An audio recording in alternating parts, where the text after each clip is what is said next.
j'étais aux États-Unis et je parlais sur ce sujet avec un petit groupe de personnes qui semblaient ignorer complètement que l'Afrique se trouvait dans la Bible. Et je leur demande comme ça, je leur dis, mais est-ce que vous savez où se trouvait le jardin d'Éden, par exemple? Alors, il y a les Américains qui lèvent le doigt et disent, oui, il y avait le Tigre, le fleuve, l'Euphrate aussi. Le jardin d'Éden se trouvait en Irak. Hein, aujourd'hui, beaucoup de gens pensent que le jardin d'Éden se trouve en Irak.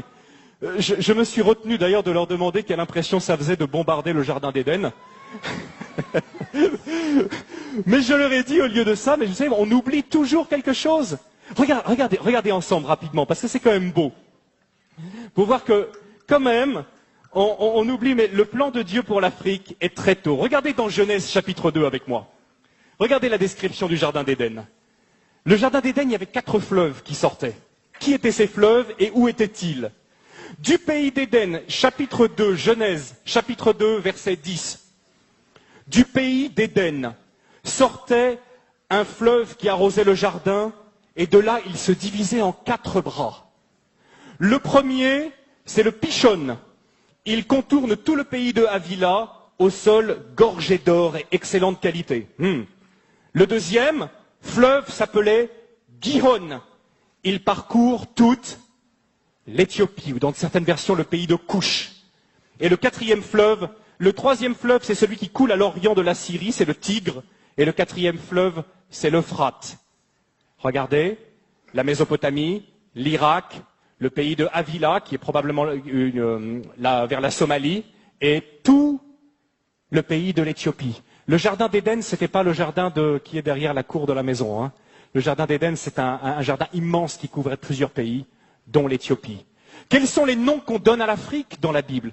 Les noms qu'on donne à l'Afrique, ce sont Couche, qui veut dire Éthiopie, Mitzraïm, qui veut dire l'Égypte, et Put, qui veut dire la Libye actuelle, la Cyrénaïque. Au temps biblique, et jusqu'à une époque, jusqu'à peu près au 4-5e siècle après Jésus-Christ, ces 3 régions qui couvraient toute l'Égypte, la Libye, le Soudan, l'Éthiopie, toute la corne de l'Afrique, regroupaient probablement 80% de toute la population du continent qui était très peu peuplée.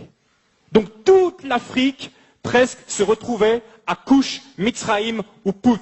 Et, à la surprise générale pour certains, c'était des pays noirs. À l'époque, c'était des pays noirs. Vous savez, souvent, quand on pense à l'Égypte, on ne pense pas à l'Égypte comme un pays noir, n'est-ce pas? Hein, on a eu même, quand on est dans les années 50, 60, les péplums sur l'Égypte. Comment elle est, Cléopâtre? C'est Elizabeth Taylor.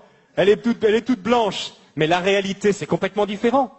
Toutes les recherches historiques ont montré qu'à l'époque de Moïse, ont montré qu'à l'époque biblique, l'Afrique était un pays noir. Et d'ailleurs, il suffit de regarder les hiéroglyphes aujourd'hui pour voir toutes ces femmes égyptiennes avec les cheveux tressés qui ressemblent à s'y méprendre aux Peuls du Sénégal. Des recherches ont montré que les Peuls du Sénégal, pour ceux qui les connaissent, sont parmi les descendants les plus directs des Égyptiens. Les travaux, entre autres, du professeur Cheranta Diop et d'autres ont montré que l'Égypte était un pays noir, que l'Éthiopie était un pays noir et que la Libye était un pays noir. On l'appelait la Cyrénaïque, avec la ville de Cyrène, ou la Tripolitaine. C'est un pays noir. Depuis le début, depuis la Genèse, l'Afrique est là, dans le plan de Dieu. Et quand je demandais à ces Américains quelle était la personne, quel était l'Africain le plus connu de la Bible, ils avaient beaucoup de mal à me répondre. Un Africain? Un Africain dans la Bible? L'Africain le plus connu. Et à votre avis, tenez, qui est l'Africain le plus connu de la Bible? Abraham, pas tout à fait. J'entends pas le nom que je cherche. Noé, non, je pense pas qu'il était tout à fait africain.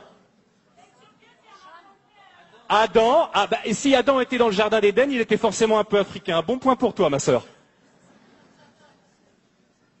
Moïse. Moïse, né, grandi en Afrique, passé 40 ans de sa vie en Afrique. À une époque, et j'aimerais bien, justement, aujourd'hui, quand on pense à l'Afrique, on pense à quoi? Honnêtement, quelles sont les images qui viennent à nous? Nous qui sommes ici, en Alsace. Je ne sais pas, vous qui regardez Internet, là.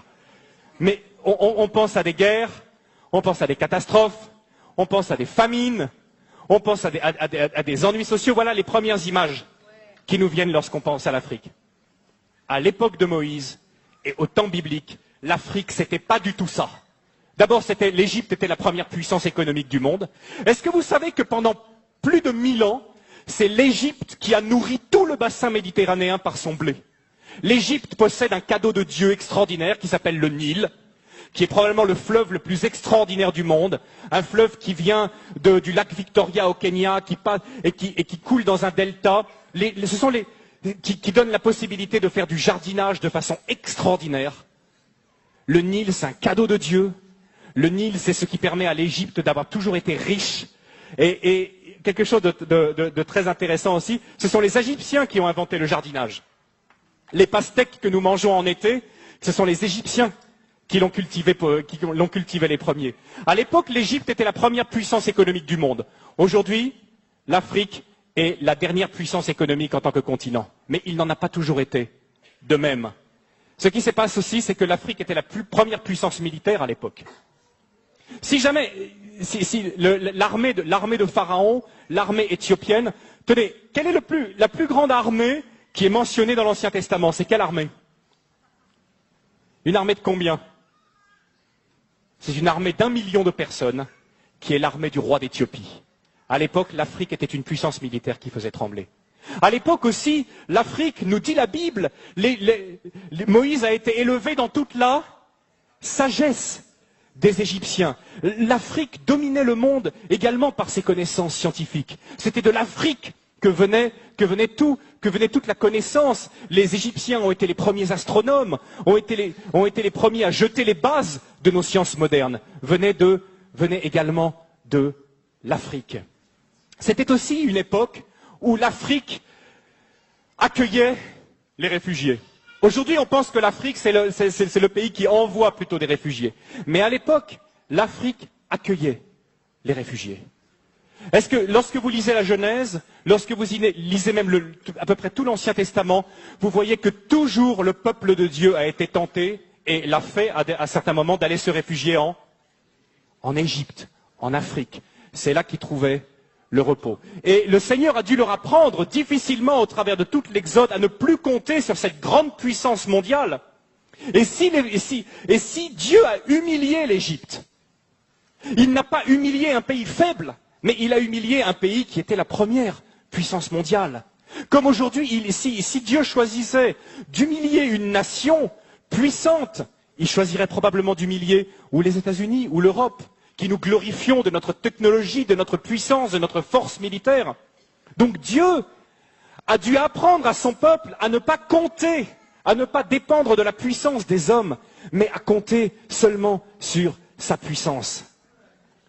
Quelque chose de très important que souvent on ne connaît pas, c'est que lorsque la reine de Saba était une reine africaine. Amen. Je ne sais pas si vous le savez, c'était une reine noire, c'était une reine africaine. Et les Éthiopiens, aujourd'hui, basés aussi sur des recherches intéressantes, montrent que probablement la reine de Saba était la reine de tout le royaume d'Éthiopie à l'époque. Elle était allée chercher la sagesse auprès de Salomon. Et que dit aujourd'hui l'Église là-bas en Éthiopie? L'Église, dans sa tradition, dit que Salomon et la reine de Saba ont eu un enfant, que cet enfant est devenu Ménélik Ier, le premier empereur d'Éthiopie, qui a été la plus longue dynastie du monde jusqu'à la chute de l'empereur Haïlé Sélassié dans les années 70, qu'on appelait le Négus. Et sa filiation remontait à Salomon lui-même. Salomon lui-même, Ménélik, le Négus. Dieu a toujours pris soin. Vous savez, en plus, aujourd'hui, on s'aperçoit qu'il n'y a aucune explication rationnelle à la présence d'un si grand nombre de Juifs en Éthiopie, qu'on a appelé après les Falachas, qui sont revenus en Israël. Christian connaît bien cette histoire. Il n'y a pas d'autre explication que le fait que, depuis les temps de l'Antiquité, les Juifs étaient présents en Éthiopie.